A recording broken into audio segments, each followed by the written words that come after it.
entertaining, to say the least, week in the Idaho legislature. Dustin has that mischievous grin because he cannot wait to get started tonight. We're going to talk about people who have filed for candidacy this last week, who's running against who, House Bill 666.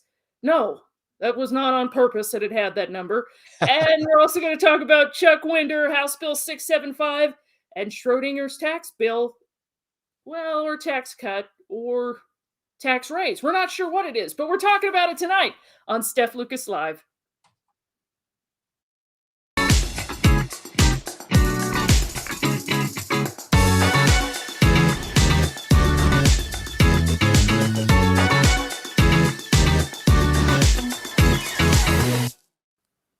And we're back. That was quick and painless. That was good. he's got energy drinks. You know it's Let's go. Let's go. It's gonna be lit. I don't know where to start. There's really no particular order, I think. And I don't want to call it craziness that happened this week, because then that would make me sound like Chuck Winder. I don't call my constituents or coworkers craziness. That's bad form, sir.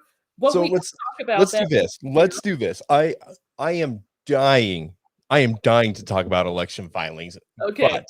Because there were some bombshells today, and like for people who do this for a living and who actually care about the future of our state, today is like Christmas Day. This is like Christmas Day. It's fantastic. Oh, right? Come on, but you weren't surprised that Brad Little announced he was... there were some surprises. I wasn't surprised by Brad Little. I mean, no. But let's save the election talk for a minute, because I want to get back to that. That's going to be like, man, we're gonna go hard on that. The icing on the cake. Let's get to the stuff you're excited about, Dustin. I'm going to let you lead. Well, no. Let's talk about House Bill 666. Tell me about that, Steph. The devil's bill. Well, Chuck Winder thought it was anyway. So House Bill 666, in essence, the general gist of it is it would prevent librarians from providing obscene material to minors. And there's a lot of books, in case you haven't noticed lately, about LGBTQIA plus identities, the gay BCs, Matt Walsh recently. ABCs? The ABC. You didn't see Matt Walsh do that? No. Oh, it's a treasure. You'll have to watch that one. There's things like this. There's comic books for teenagers. They call them young adults. I'm like, no, they're teenagers. Say what it is. There's no young adult here. Okay. Right. Things like this, right? So these are what were of a concern to legislators, and this is what they were supposed to vote on in the House members. Let's be clear. House members. Sorry. So that's where we start. House Bill 666. Now, at some point, with many bills during the legislative session, you are going to get a bill that's 666. I'm sorry, that's what you're stuck with, okay?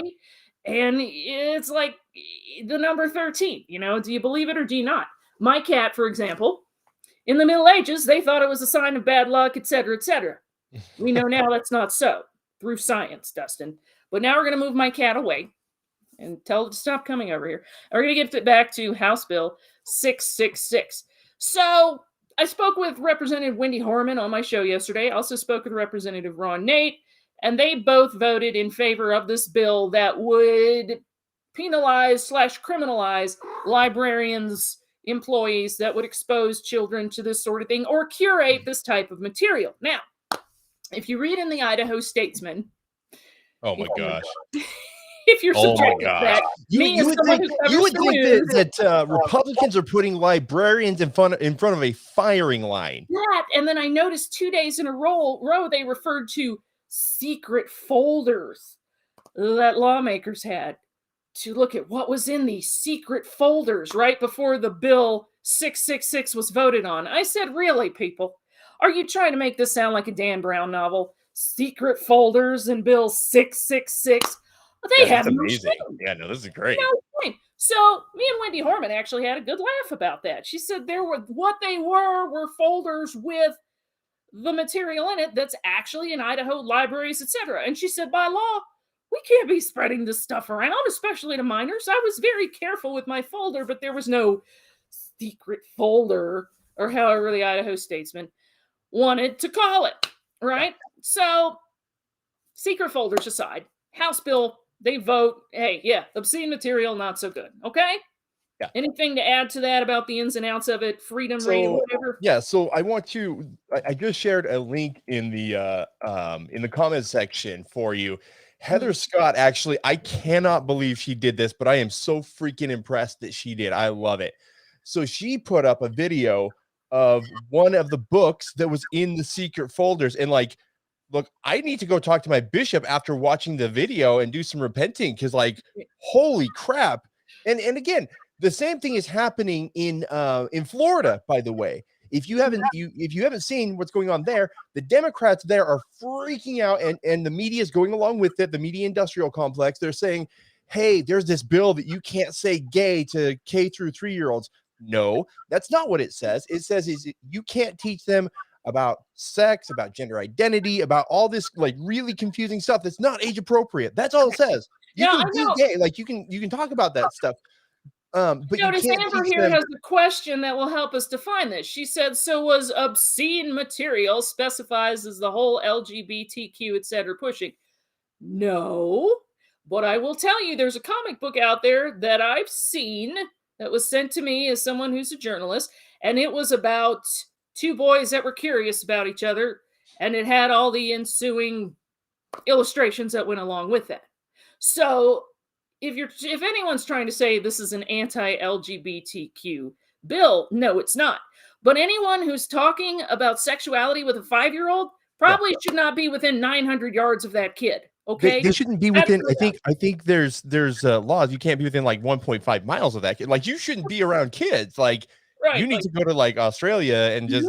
You literally need a law to tell you that you shouldn't be discussing a child's sexuality with them at 5 if you're their teacher. And we received a wave of complaints from parents when kids went back to school this year.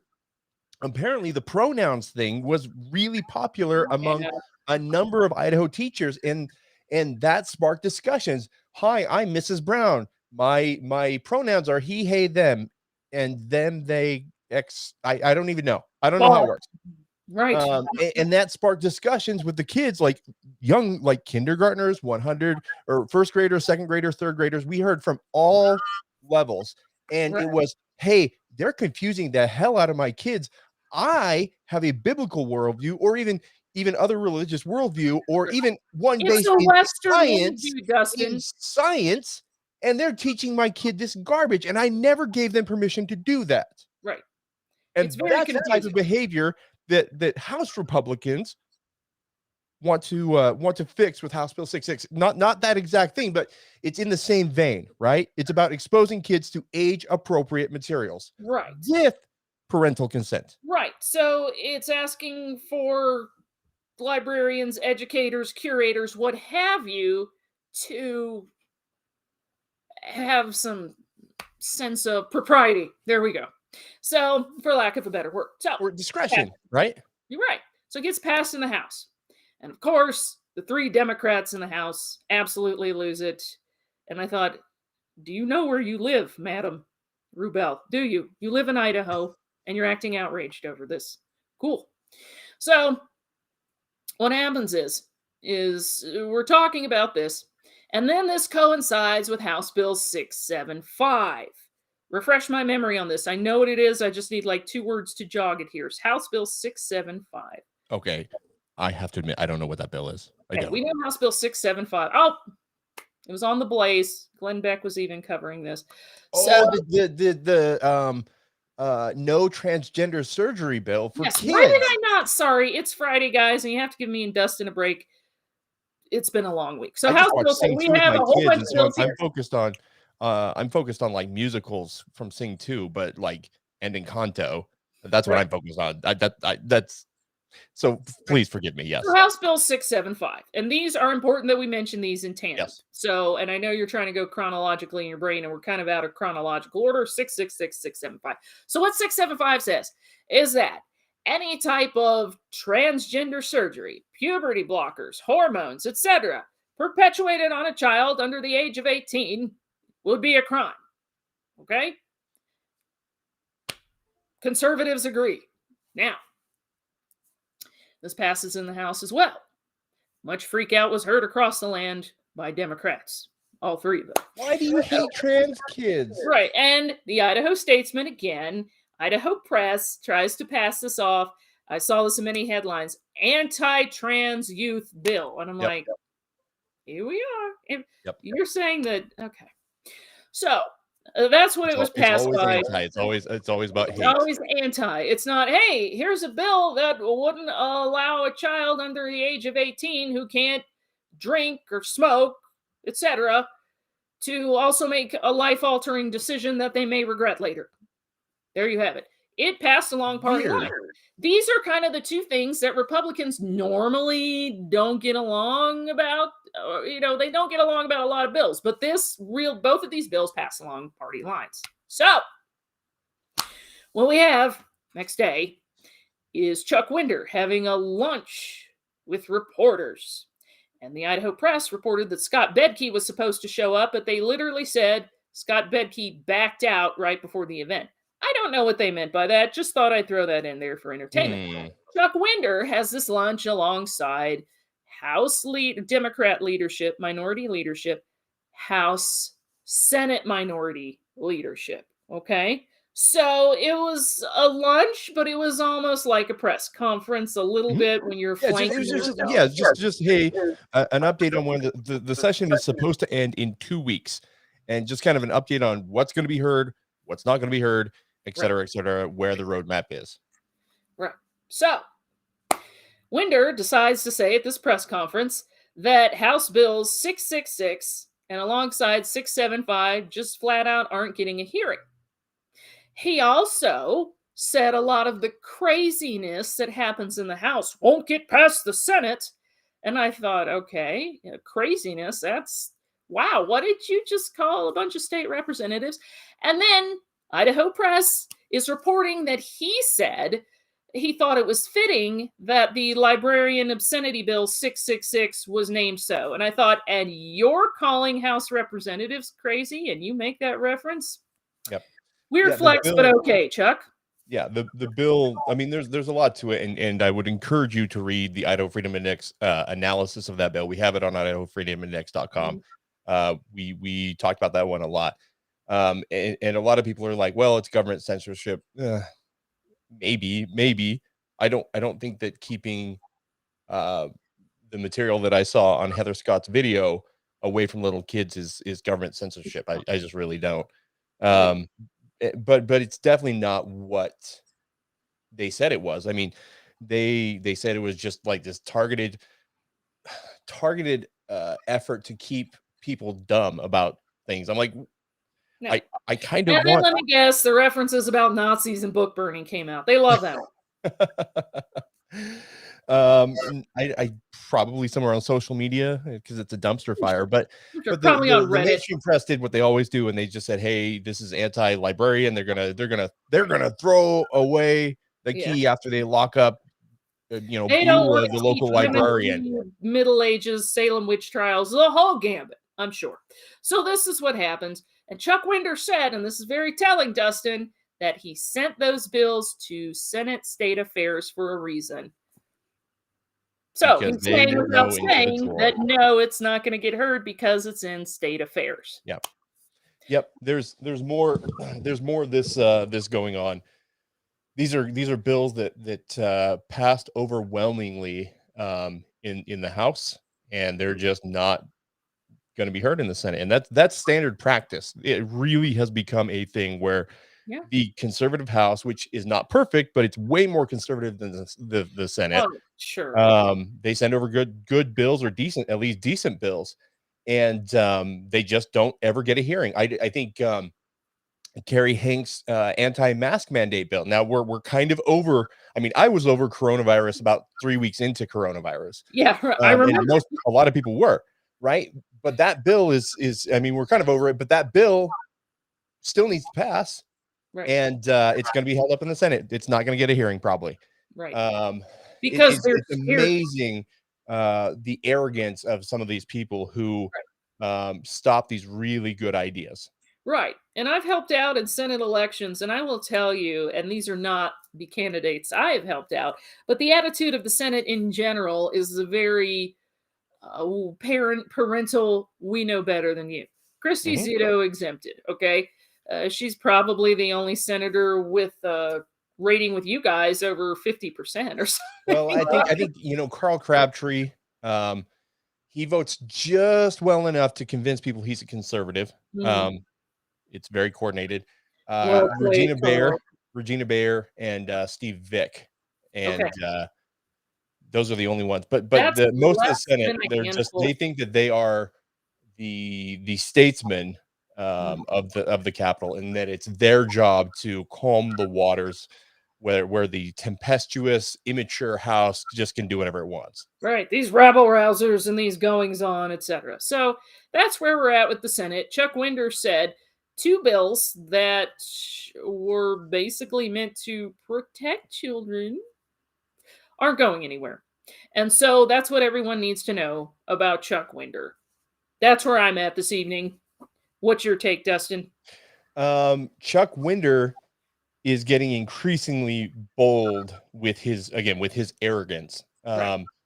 There are people across the country that are waking up to this problem of obscene materials and obscene things that are allowed for youth. Now, again, excuse me, I'm a libertarian.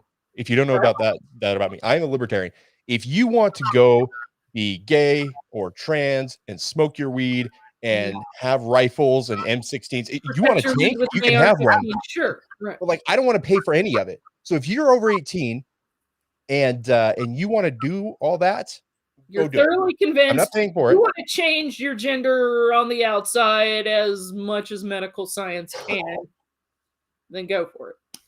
What? And Katie's bringing up the idea that is it the parents' responsibility or government? That's a very valid concern. Very, very valid concern. But there are some things that I think that we can agree just shouldn't be allowed for kids. I mean, how about this?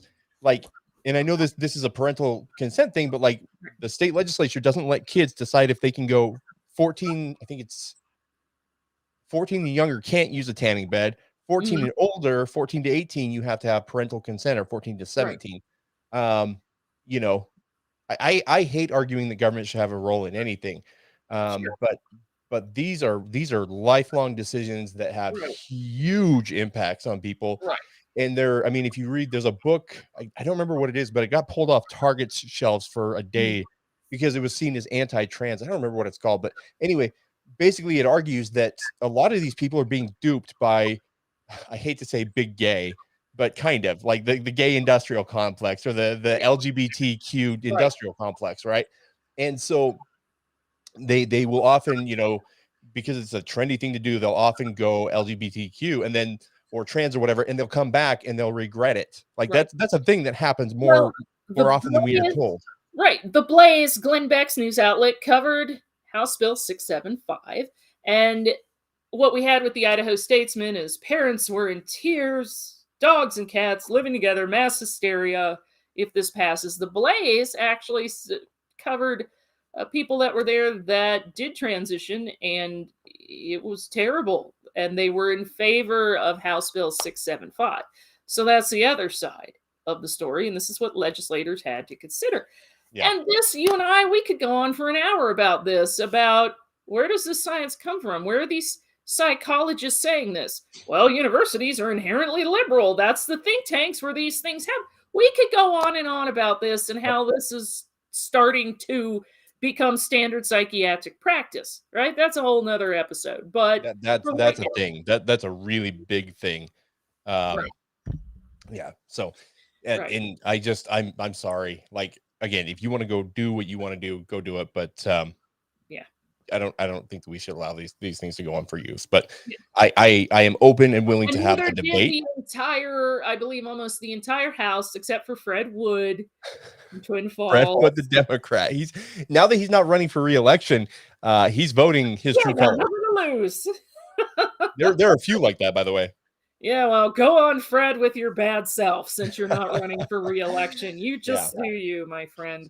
Anyway. So let's move on. Steph, you did a show with Nichols Kleinworth, our new budget guru, who's doing a lot of the numbers for us, and I'm thankful he is because I don't do that. I just use my beautiful face. We're communications people. We're not, not even good at that. I'm not. I'm just here. But you did a show with him on Wednesday about House Bill 741, which was probably one of the most convoluted, complex tax bills we've seen in recent history. Can you recap, in short, what that bill does or would have done? Right. Okay. So I had some talking points up. Don't have them uploaded this time, but if I remember correctly, Senator Jim Rice's bill, what it would do is, this is what it says on the surface. I'll let Dustin pick it apart in a second here. He says it would eliminate property tax. To eliminate property tax, we need to raise sales tax to 7.85%, which would make Idaho's sales tax the highest in the nation. But wait, there's more. To sweeten the pot a bit, I suppose, they would give you an extra $75 in the grocery tax credit instead of repealing it. And then you don't know if maybe property taxes or the proper funds to maintain properties that would be going for cities needed more money in the future. So then when you have to raise sales tax again. So that's the gist of the bill. And Loss and I were talking afterwards, and I said, this is really, he started laughing because I've said, have you ever heard about Schrodinger's cat?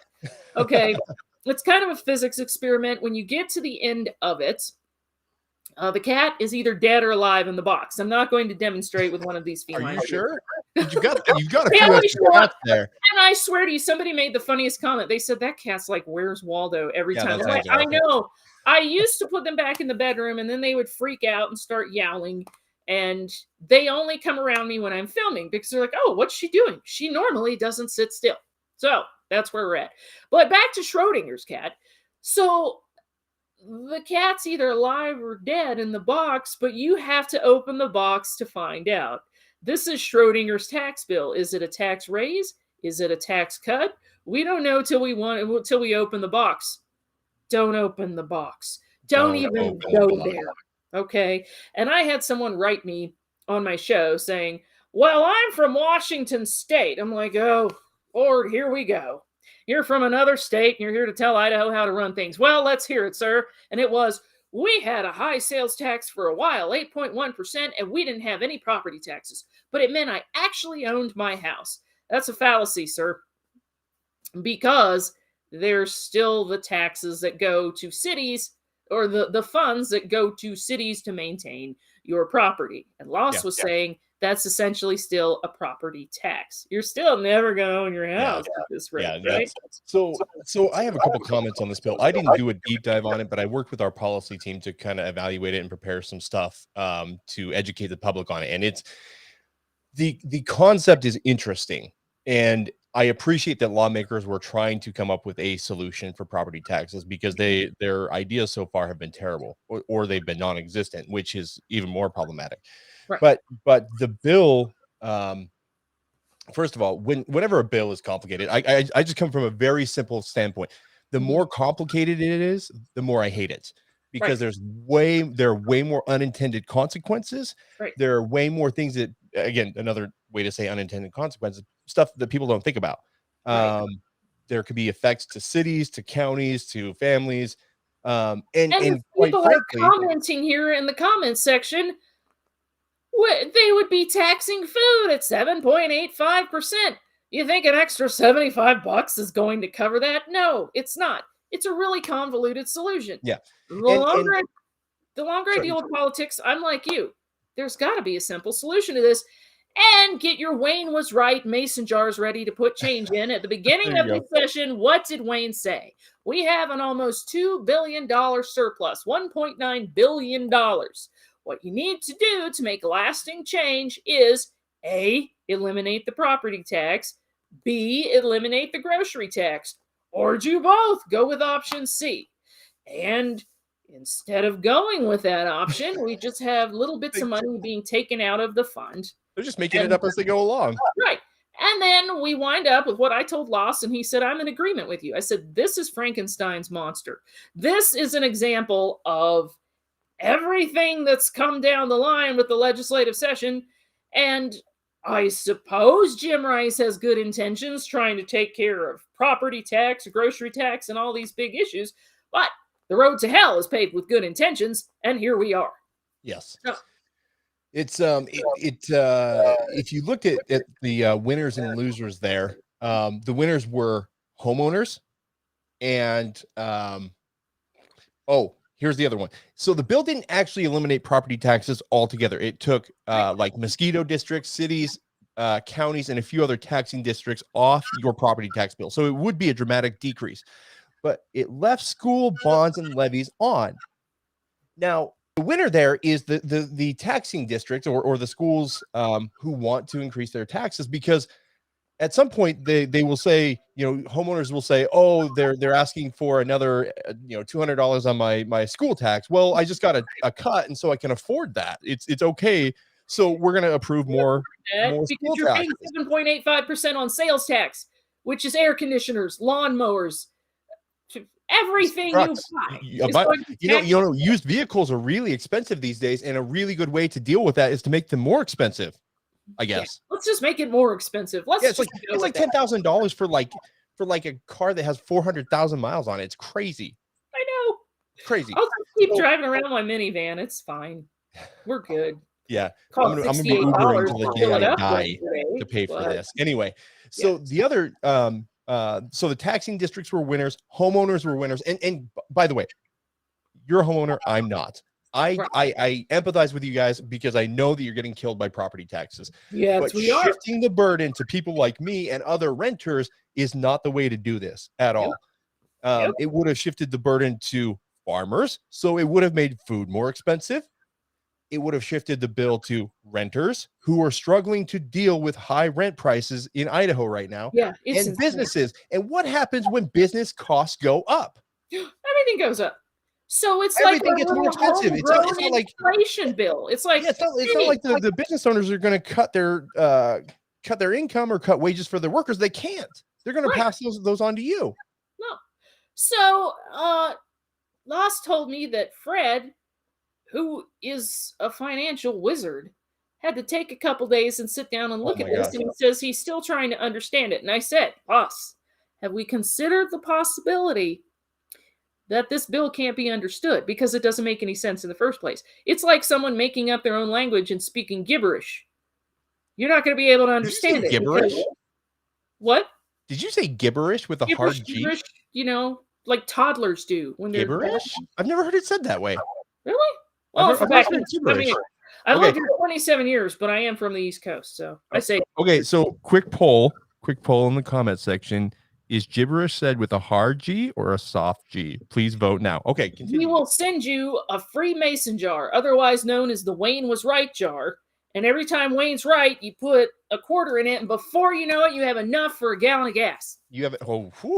That's the Idaho Freedom Foundation's savings plan for you. Yeah. So, what did Wayne say at the beginning of the session? Simple solution. And now, here we are. Yep. With Frankenstein's. Oh, I'm winning, by the way. You are winning. You set 3 votes to 0. It's soft G. Gibberish sounds amazing, but it's not right. Man, I talk at least 20 hours a week on the air. I'm gonna screw up at some point, but okay. It was fun. It was fun. You like Georgia? So here's the ultimate thing on this bill. You have a fan. Is that it's dead. My cat. It is dead. It's dead. Ding dong. Frankenstein's monster is dead. Thank goodness. Thank goodness. It was a bad bill. And I think the other thing too is over the past couple of years, the legislature has had interim committees, property tax interim committees, to study this idea, to study the idea of how we lower property taxes for everybody across the board in the state, or at least, do something about the problem. They didn't discuss this bill at all. It was just came out of nowhere, and it was going to just like solve everyone's problems. No, it wasn't. And it's a little offensive that they introduced this 3 weeks with about 3 weeks left in the session, trying to, they were going to ram it through. But they want to run on this and say they tried to do something about property tax, and it's hysterical. I'm like, just stop helping. No one wants your help anymore. This is like when a toddler tries to help. It just makes things worse. I don't even know how this got a bill number, quite honestly. Do you know what Jim Rice's job is normally? He's an attorney. He's an attorney. I know an attorney that used economics to get into law school. I wonder what Jim used. Actually, I don't think he went to law school. There's a way that you can apprentice into being an attorney, and he did that, which I think is super cool. Super cool. Yeah. But maybe don't do bad tax. He doesn't do numbers a whole lot. You can argue the morality of something and the principle of the thing, but not the numbers. I know where my limits are. It's like my house. I can build, I can put up sheetrock, but with plumbing and electrical, I know my limitations. Jim should know his. Moving on. Hey, before we get to the creme de la creme, and I'm so excited. If you have friends who are political, go invite them. We're going to start talking about elections in about 2 minutes. Send you a Wayne Mason jar, the Wayne was right jar, because it happened another time. Oh, I do want to tell you that KTVB ran the headline today that bill that Rice proposed was dead, but it was going to start the conversation about property tax. I thought, we started the conversation years ago. Yeah, we don't need to talk about things anymore. You need to take action. Yeah, you need to do something that works for people, and doesn't shift onto one population or the other just to benefit one population or the other. Again, homeowners, I get it. Government should not be in the business of picking winners and losers, and that's what this bill is. Yeah. That's what this bill is. But the creme de la creme, I mean, we have a lot to talk about. We have Marxist madness. We have people who have filed for office. But I'm going to let you cover that because you're just like a kid on Christmas morning. Oh, man. So before we get to, again, if you like elections, if you like politics, 2 minutes. We're gonna go into the election craziness that closed today. But first, if you have not filled out your Marxist madness brackets, I shared the link in the comments section. We're gonna push the deadline one day, not because we didn't get any entries, we got plenty, but because I just don't want to close the contest tonight.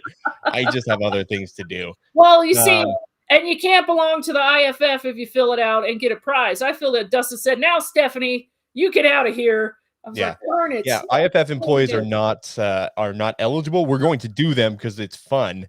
But we're not eligible for Marxist madness. I will tell you that prizes, right? voting will open on Monday in round 1.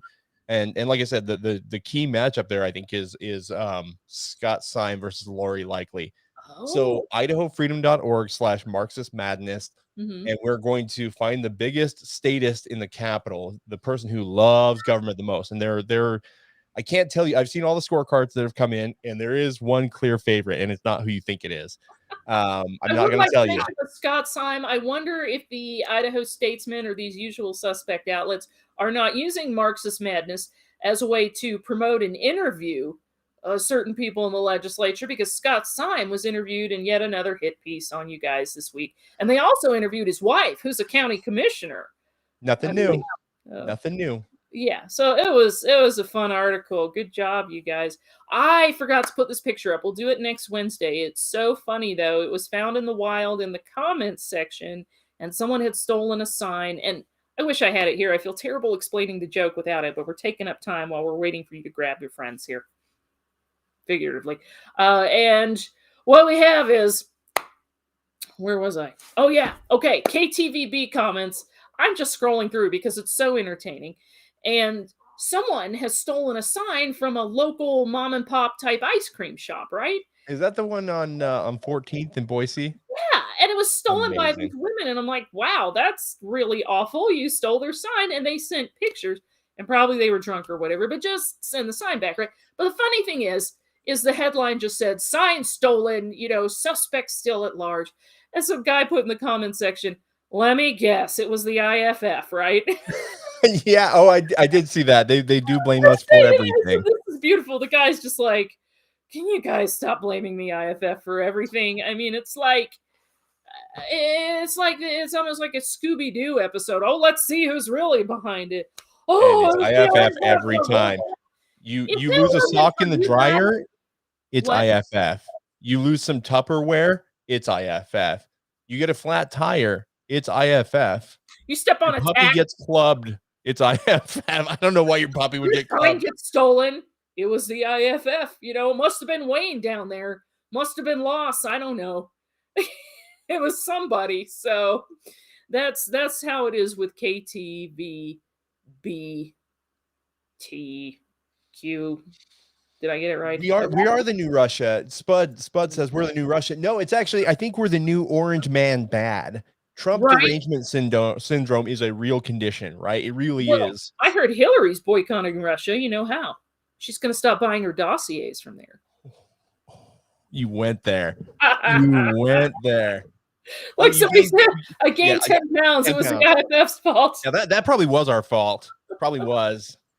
I wish I brought my mason jar. Yeah. I saved Russia's the new IFF. I have $5 in change in this jar. It was the IFF's fault because Wayne was right the whole time. Yeah. And when we were kids, we had a scapegoat for this little friend of ours. His name was Tyson.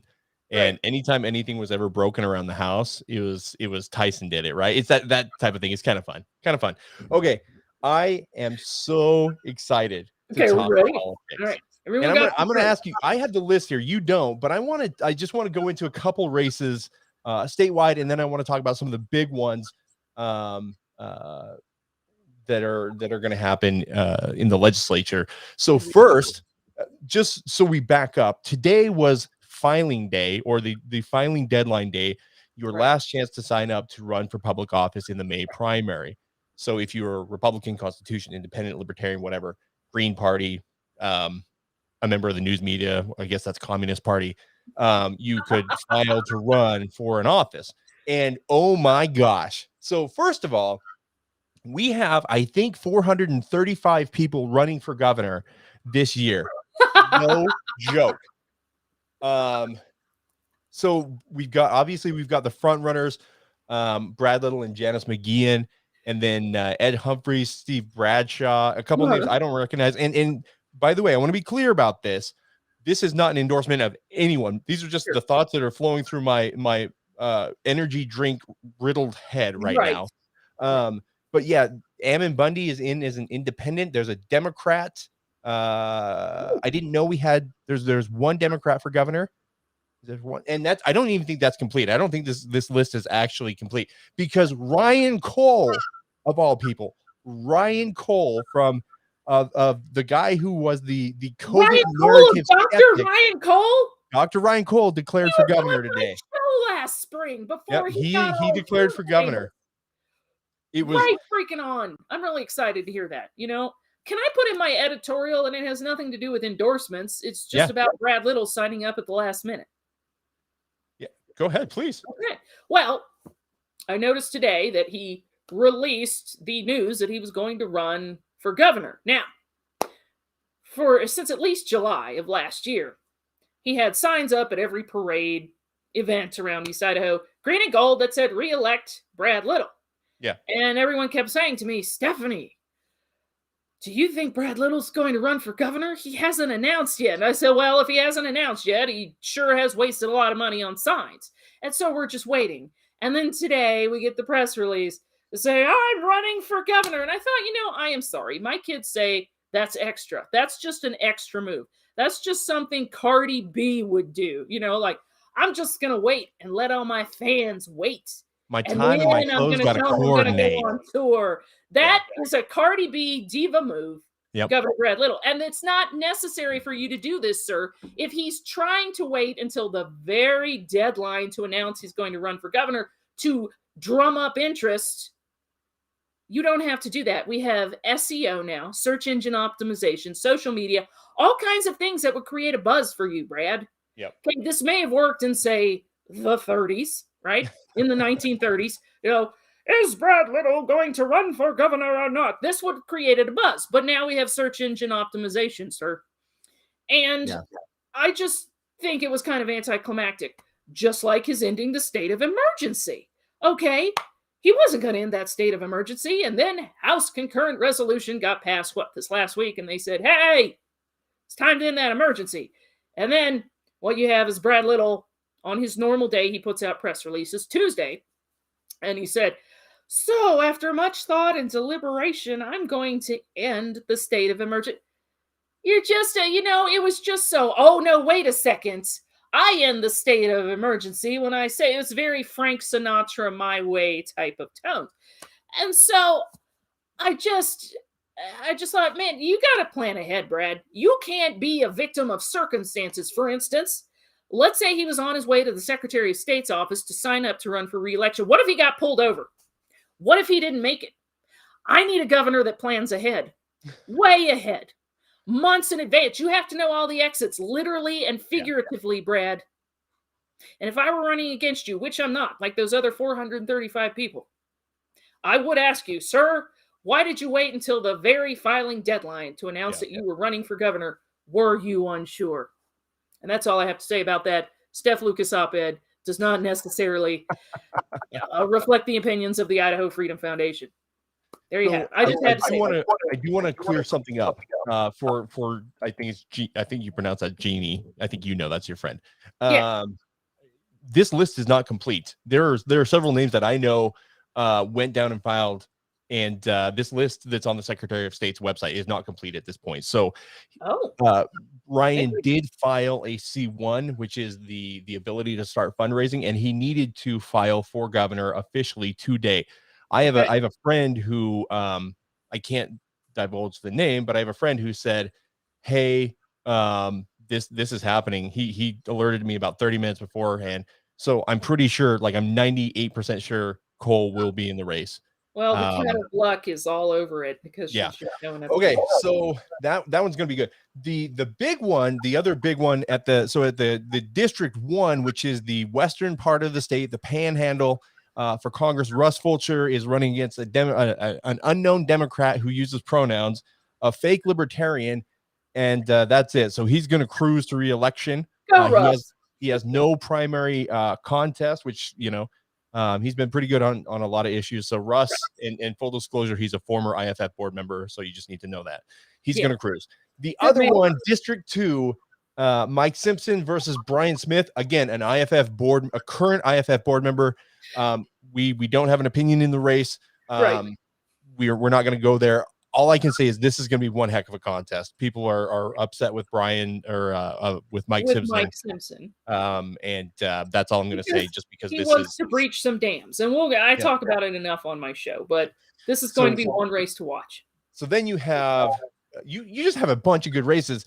The down ticket races, constitutional officers, lieutenant governor Scott Bedke versus Janice McGeehan. Amazing race. It's going to be great. No, Scott Bedke versus Priscilla Giddings. Janice McGeehan is running. Oh, you're right. Again, I was up till 3 this morning. I'm sorry. So yeah, Giddings versus Bedke. It's going to be a great contest. They're both working hard, but I know Priscilla is out there and just meeting with people left and right and just grinding. And so it's gonna be fantastic. That's gonna be a really good race to watch. Secretary of State, Phil McGrain versus Dorothy Moon versus Mary Souza. That's a really good one to watch. That is. There's some baggage on a couple candidates there. I'm excited to watch that one. That one's fun. State schools, Superintendent of Schools. Yeah, so you've got two insiders, Debbie Critchfield and Sherry Ybarra, who have both been involved. Sherry is the current superintendent. She's been there for 2 terms. Debbie Critchfield is related to Scott Bedke, like sister-in-law, brother. I don't even know how it works, but the real dynasty here. And she was on the State Board of Education. She was the State Board of Education president. And then you got Brandon Durst, who is the conservative guy. He served as a Democrat in the Idaho legislature. What's that? Who is not you, by the way? Who is not me, by the way? Let's get that out there again. Not me. Dustin Hurst, Brandon Durst, not the same person. I'm 6'4" and good looking. He's not 6'4" and a ginger. Okay, so let's get that out there. Tell them apart by their hair color. It's very easy. Yeah. All right. So then, let's see. Let's roll down the judges. I wish we had a good way to rate judges and give information on judges. We don't. And it would I take a do, but separate I actually institute to do did, it. just as a PSA. I didn't get a chance Yeah. to mention this on my show today, but there's a committee being appointed to help with Supreme Court judges, and KIFI is reporting that Brad Little, Scott Bedke are going to get a say on this committee as well, but they're asking for citizens to apply on this committee Yeah. So I want to say we just got the court opinions, yes, but I'm not an attorney, and we don't have a dedicated team of attorneys, conservative attorneys. Right. We would have to hire a full team of attorneys to do it. And I would love to do it. If you have $100,000, I will hire an attorney tomorrow to figure this out and to do it, to create a judicial index. I'd love to do it. That would be because great. That's the number one question we get during the primary or any election, which is how in the hell do we tell these judges apart? Usually, I hate to admit this because I do politics for a living. I don't vote in judicial elections because I don't know anything about them. I don't know. Well, that's something a lot of people don't know, is people automatically assume Supreme Court, well, those judges must be appointed. They're not in Idaho. You can elect them. That's how that works. Yep, a lot of people didn't know about this until redistricting came up recently, and the Supreme Court had to decide on it, and it didn't go the way a lot of people wanted. But that's another can of worms. Yeah. Amber, the answer is Ryan Cole we think he's running for governor. He filed a C1, which is the permission to basically the paperwork he needs to raise funds. The official listing is not on the Secretary of State's website. I'm not sure why, but this list is not complete. I can tell you that I know it's not complete. There are at least 3 candidates I know that are missing. Their journey to the dark side is not complete. Sorry, I had to throw that. There we go. Okay, so let's talk. I want to just go through some of these races by region very, very quickly because there are some really good ones. Now, keep in mind, Steph, we are just coming off redistricting. We're coming off redistricting where they redrew the legislative boundaries. Every 10 years it has to happen. This was challenged in court by many different groups, including Native American tribes, Shoshone-Bannock tribes. I'm just saying this as someone who's a reporter / journalist commentator. The counties were split a lot of ways. People were not happy. Neither were Native American tribes in Idaho. Let's just move on from there. Yep, it was not good, but it is what it is, and this is the map that we have to live with. So I think the first one in the Senate, District 1, way up Boundary and Bonner counties. Okay. For the most part, you've got Scott Herndon versus Jim Woodward. This is going to be the number 1 race in the Idaho Senate, bar none. This one is a power struggle. Jim Woodward is an establishment guy. A little bit about both candidates because Jim is an establishment guy. He's the incumbent. He's a big spender. We're not a fan. His Freedom Index scores are low, and keep in mind these are not endorsements. These are just observations. Scott is the conservative outsider, if you will. He's been an anti-abortion activist. They both do construction. They both have raised lots of money. It's going to be a brutal battle, and I can't wait to I can't wait to see it. It's going to be fascinating to watch. So if you look, there is I want to say a 5, let me count it, 1 2 3 4 5 6-way primary for an open house seat in that district. I think there's a front runner there. I'm not going to say who it is because I don't want to get in trouble, but I think there is a front runner there. And then the other one that people are watching in District 1 is Sage Dixon versus Todd Engel. That one's a good one to watch. A lot of people are upset with how Sage handled the ethics hearings last year. I don't have an opinion on that because I just didn't pay that much attention to him. I was doing some other policy work. But a lot of people were upset about that. And Todd is a well-known name. So that one's going to be a good race. Let's jump down to if you look at it, it looks like Paul Amador has not filed for a state senate in District 4. And we know that he is going to he's declared for that seat. So District 4, Paul Amador versus Ben Taves is a good one. That one's fascinating. Down in District 6 near Moscow, Lata area, kind of, sort of. Dan Foreman is trying to make a comeback. I love Dan Foreman. I love me some Dan Foreman because he and Christy Zito were the moral Well, I guess they never served together. He was Christy Zitto before Christy Zitto was Christy Zitto in the Idaho Okay, Senate. one of the Right? few conservative senators. Yeah, and he is fearless. The guy does not back down. Right. He's going up against his main opponent, I think, will be Robert Blair, who is filling in for Dan Johnson this year Okay. in the Idaho Senate because Johnson was elected to be the mayor of Lewiston. So that one's a fantastic, interesting race. Cindy Carlson and Carl Crabtree, that will be a good one Okay. to watch. Carl, not a fan of Carl. He's not a conservative. He's not fighting social justice the way he says he is. And he voted to fully fund Marlene Trump's social justice agenda at Boise State.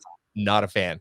And Cindy Carlson, she's the conservative outsider. They're both ranchers or at least ag people. They're all involved in that outdoorsy stuff. So that one's going to be really fun to watch.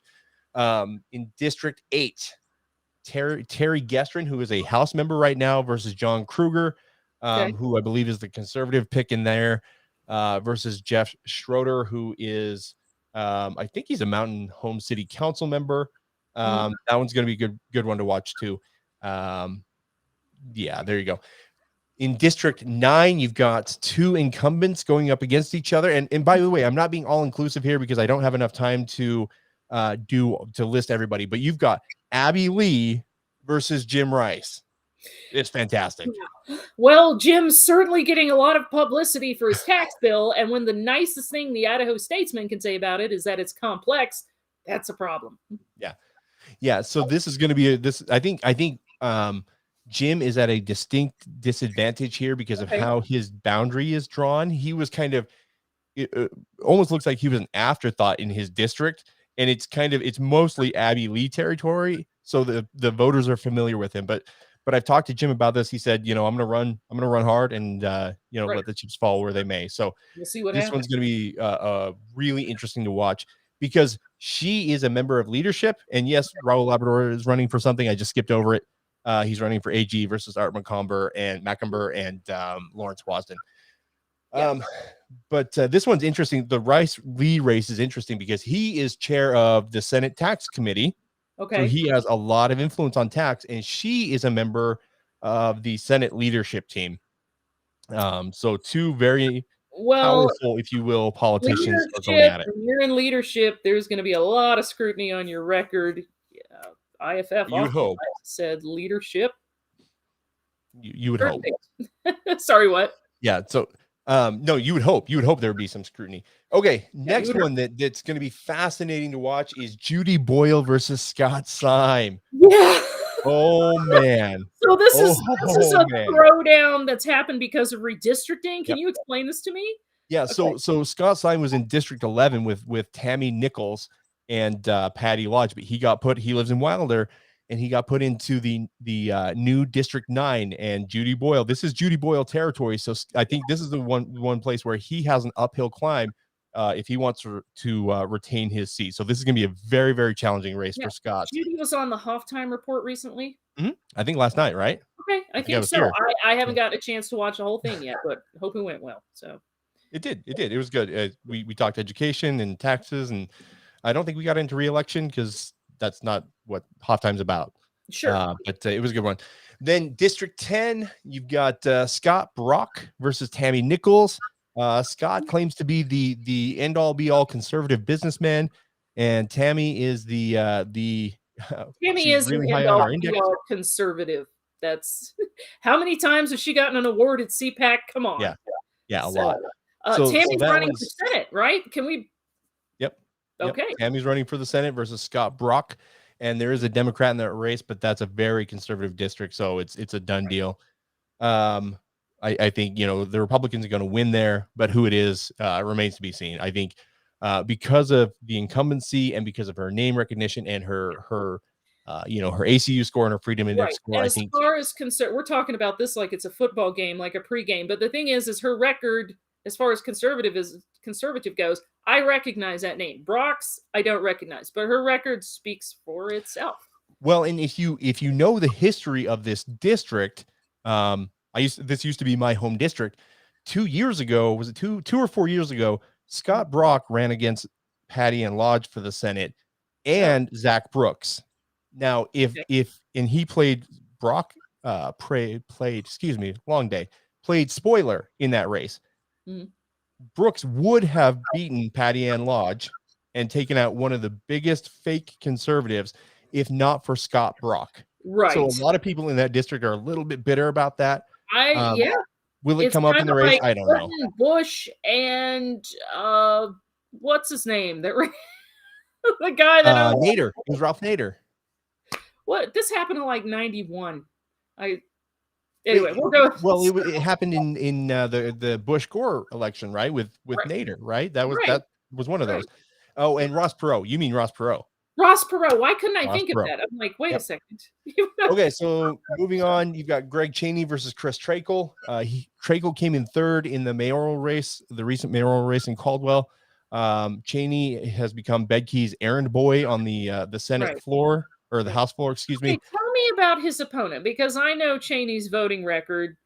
He hates IFF, et cetera, et cetera. To his credit, he came on the Halftime Report 20 times, right? Yeah, I'm actually, look, I'm friends with Greg Chaney. I don't hate the guy. We sent him cookies for coming on the Halftime Report. Like I just think he's wrong about a lot of things. Right. And that's okay.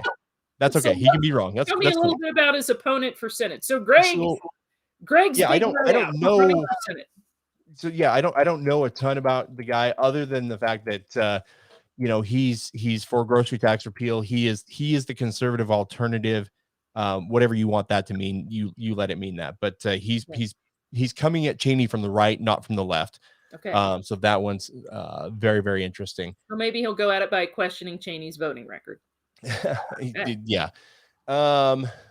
Let's see. I'm going to skip down a little bit. Oh man, in District 14, you've got two sitting senators going up against each other.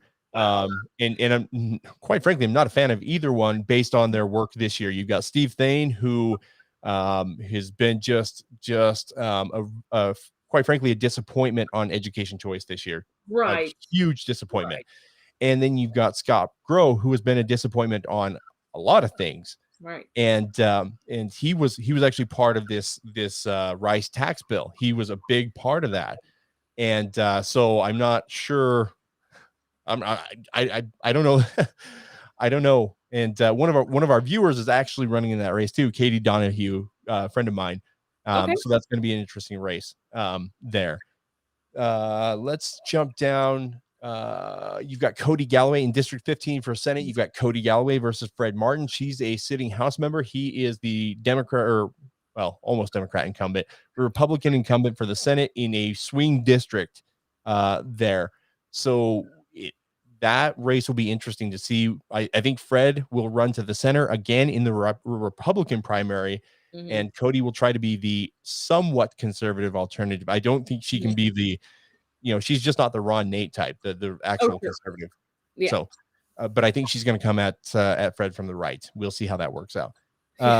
Good luck. I'm going to skip down to, I'm going to skip 16 through 19 because that's the People's Republic of Boise, and nobody cares. Nobody cares. You send powerless Democrats there. There are some Republican challengers like Dennis Mansfield in 16. I love Dennis Mansfield. Right. But Republicans it's tough sledding for Republicans. Yeah, this is like God's food, my friend. Yeah, exactly. So I'm going to skip down to, I think 21 is the most interesting district. Okay. Because you have no incumbents. It's a completely empty district after Regina Bayer's retirement. So completely empty district. And you've got a city councilman running, Treg Burnt, excuse me. There are a couple conservative alternatives there. And then you've got a 4 or 5-way primary for a House seat there. Lots of young people in this one, which kind of reflects the area. Meridian is a kind of a younger town, family vibe, etc. Yeah. Yep. And then 22, which is kind of South Meridian area, almost Acuna. You've got Greg Furch versus John Vanderwoude for the House. Now that one's going to be fascinating because Furch is a 95% on the index. Yes. Vanderwoude is a like 80, or 78 or something like that. But Vanderwoude has been there forever. Like he is an institution there. And so that's going to be a really interesting strategy to watch that play out. What's that? Well, you've got two generally conservative people So where do you go with the strategy? How do you attack? Right? I have no idea. Yeah. I have no idea. I think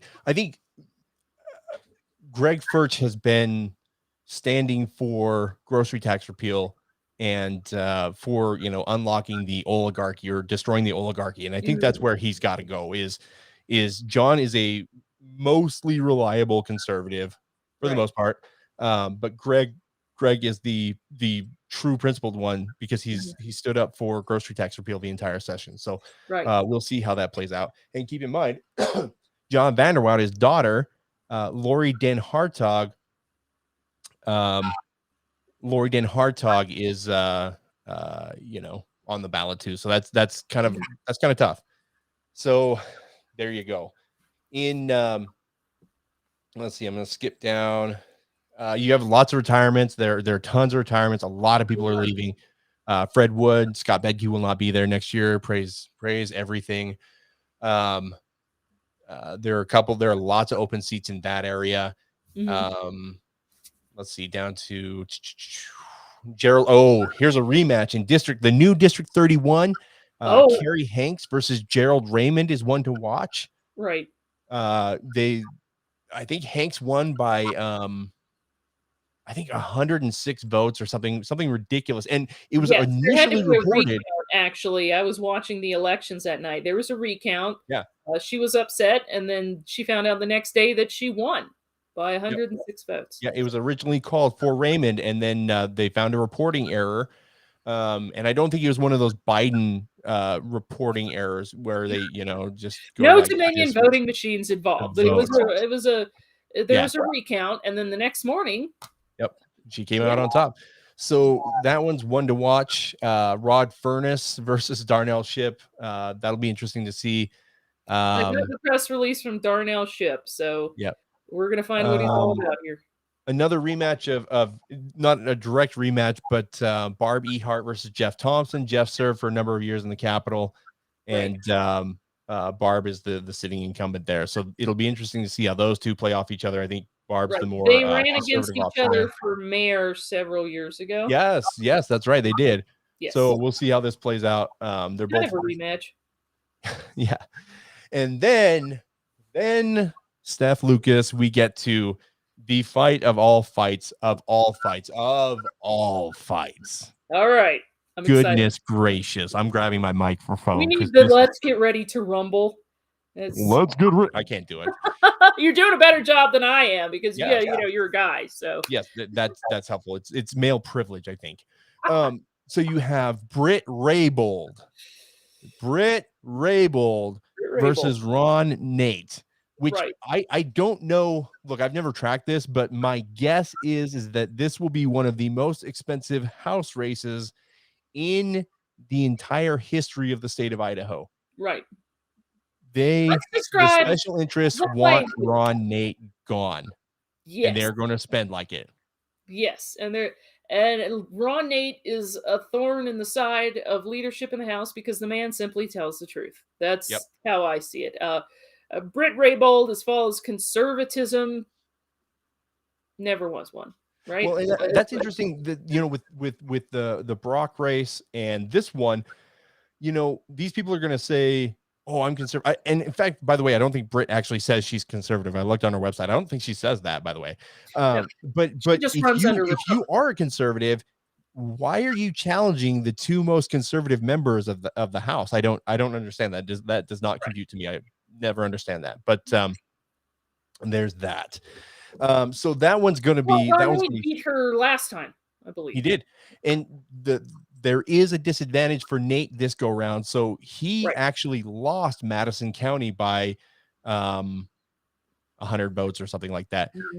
He won with Bonneville County, which was in District 34. Well, the new District 34 is its own district in Madison County. So Ron Nate has an uphill challenge here.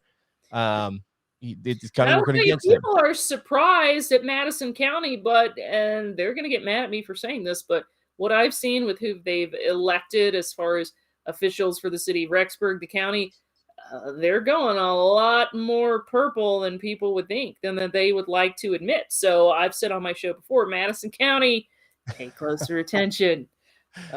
Oh, it always happens in those university towns, doesn't it? Doesn't it? Doesn't it though? We'll have to do that's a whole nother hour's discussion one of these nights. So it'll certainly Okay. reflect on the Yeah, that change one's in the face of Madison County that people automatically assume is bright red. yep. Not so much. Yeah, no, that one is going to be fascinating to watch, and there are going to be punches and counter punches thrown. It's going to be a brawl, guys. It's already started. What? There you go. And It's then Raw Nate, he's like you said, he's a happy warrior. We can't it's gonna be a brawl, but that guy's a happy warrior. I mean, this is the man who stood up like every morning of the legislative session and said, by the way, we need to get grocery tax repeal bill out of committee every morning. That guy. Good for him. Yeah. So it's oh man. And then finally in District 35, Kevin Andrus has got an opponent. Randy Armstrong is it looks like he's retiring. That's the district that had Mark Gibbs, Randy Armstrong, Kevin Andrus, and Chad Christensen in a single district. And I've heard that Armstrong is out and Gibbs is out. So that leaves Andrus to run against some special interest guy. And then Chad Christensen versus Josh Wheeler will be one. The establishment forces have wanted to take Chad out for a long time. Oh, yeah. Boy, there are times, if you were watching the redistricting map, a couple of my friends that do maps for a living because they're in insurance and risk were watching these map changes, and they're like, they're trying to take Chad out. They tried to cut that district off right in front of his house. I mean, it was so obvious. It was on his street, like literally his street is the boundary. Right. It was interesting that they did that. And that's again one of those disagreements on redistricting. I mean, you saw a lot of the conservatives were hurt by that. Heather Scott, who at the moment I don't think she has a competitor, and I didn't think she would because she is a force up there, and she's really good at campaigning. She does. According to the current list, she doesn't have one. But they put her in a totally new district that stretches down from where she lives in Blanchard all the way down to like Weippe and Orofino, like a big district. Wow. Now, is it still a very conservative area? Yes, absolutely. And she was probably going to win no matter what, but it's always a challenge to run in a new district. That's always going to be a thing. So, Chad's got a guy who, apparently he shared some like pro BLM, like black, not Bureau of Land Management, which would also be bad. Right, which would also be an Idaho thing, but we're talking about Black Lives Matter, like BLM bio type stuff. Yeah. So that's going to be one to watch. I know that they brought a Dave Radford, a Bonneville County Commissioner, against Chad last time, and Chad just destroyed him. Yeah, and I was looking at the results in Bonneville County, but where Chad really made a strongest showing, we're talking like Soda Springs area, Bear Lake area. I mean, really conservative counties. So Chad's got a weird district in the first place. Yeah, they've made it even weirder, I think on purpose, but I'm allowed to say that. Yeah, absolutely. So now, for those of you, this is just my take on some of the races. Again, the Magic Valley has some really interesting ones, District 27, but we just don't. I need to go to bed actually, so we don't have time to talk about those. But what I will say is, won't be there anymore. So Redwood will not be in the legislature anymore, which is I think the Freedom Index score of the entire body just lifted by about 10 points. It's late, and I'm just laughing so hard over this. I can't. I do know the paper there just loves Fred so much. Yeah. He's the elder statesman and the wise voice in the room. He's a doctor. I'm like, oh, well, Bill Gates thinks he's a doctor. Anyway, it's late. We'll move on.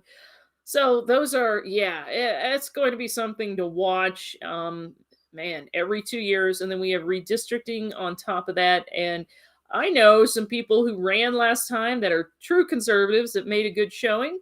They don't want to run again this time, but I know redistricting made some moves to let them know that they were going to make it harder for them to run if they chose to do so. I think that's a lot of what's going on. And being that I'm a talk show host, I can say that. But as long as we're treating this like a pre-football game warm-up, I think these are questions that need to be answered. I think these are things that need to be said. So that's the no, it's gonna be a good election season. Now, I would say again, we don't endorse at IFF or IFA. We don't back candidates. We don't donate to candidates, no matter what the liberal media tells you. So I want to get that out there. But what I would suggest is that for all those listening, get involved. Donate to campaigns, volunteer with campaigns. At the very least, attend town halls, forums, and ask questions. Ask about the grocery tax repeal. Ask about huge increases in spending. Ask about the $11 million they just approved for new office space for lawmakers while not giving you property taxes. Ask the hard questions that it's almost like the media is going to ask about IFF and how much we're racist or whatever. And that's not all they're going to ask about, right? You have to, the people watching this publication right now and the supporters of IFF, we have to act almost as a press where we have to say, here's the tough question that you're not going to get asked by Betsy Russell. Right. You're not going to get asked this by Kevin Richard. You're just not. Right. We're not going to ask you what your favorite flavor of ice cream is. Yeah, exactly. You, Mr. Lawmaker, Miss Lawmaker, you need to be held accountable for your shenanigans. And it's not house shenanigans, or I mean, there were some house shenanigans. By the way, the guy who held the grocery tax bill in his drawer is not running for re-election. Steve Harris is not. So there's that. Well, but again, I would encourage you. Look, I understand that we're all busy. You have things to do. I have things to do. I have kids. You have kids. Other people have jobs, multiple jobs. Have you looked around this country the last year or so? Get involved. All right. Ask about mask mandates. Ask about vaccine mandates. Do your research. Use our scorecard. Use every scorecard. By the way, IACI has its own scorecard now. The big business lobby that has gobs of money has its own scorecard now that's public. They use the software that we developed with a vendor, by the way, which is fantastic. But they have a scorecard now, so you can see who the big business friends are, if you will.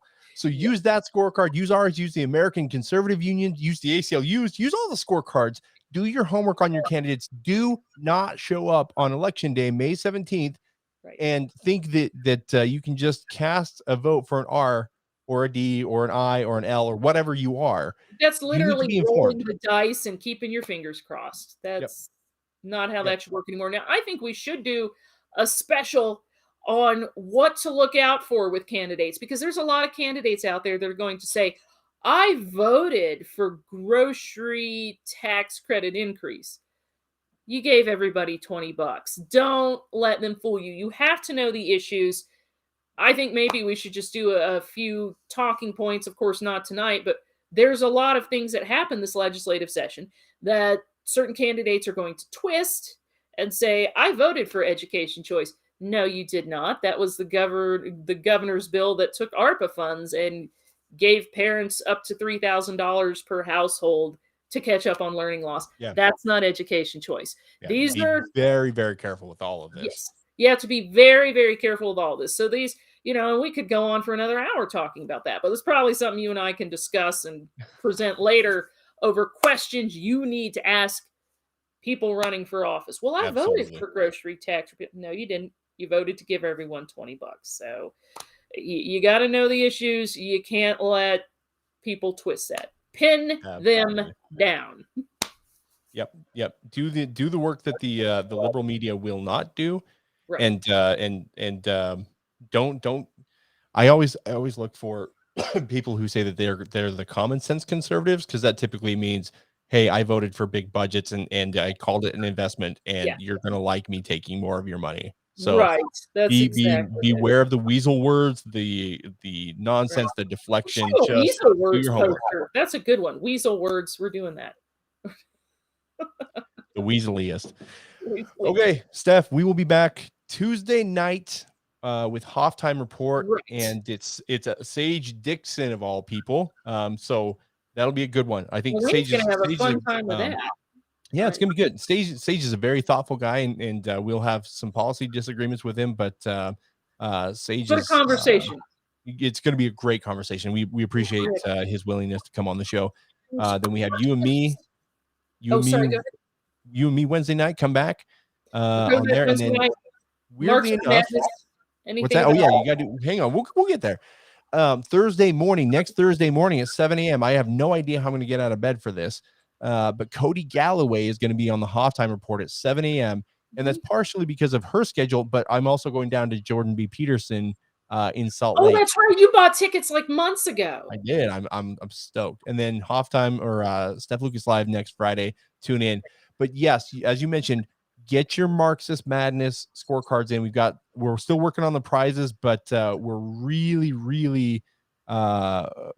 excited to get some good prizes out for you. We're working on those right now, and it's gonna be fun. We're gonna have a lot of fun doing this. So yeah, like I said, there's a fun front runner right now that nobody expects. Right. Well, I'm excited for this. We have a lot of races to cover. Thanks so much for doing that rundown. I appreciate it. Yeah, There's a lot. So there is a lot. And again, I would just encourage people just to do their homework and know what you're getting into and what you're not getting into. And by the way, we don't endorse, just so you know, we don't endorse candidates. But what we can do is we can provide questions for you to ask. Yes. We can answer the questions. We can do research on questions that or answers that were given to you. We're more than happy to be a resource. Again, I have to say this a million times because my legal team says so. You can do that. Yeah, we will help you do your homework so you understand what people are actually saying, because some of these votes can be kind of tricky, and we're more than happy to help you. So, Steph, I'm ready to go home and go to bed. How about you? I am. It's been a long week, so we're good here. But this has just been so much fun.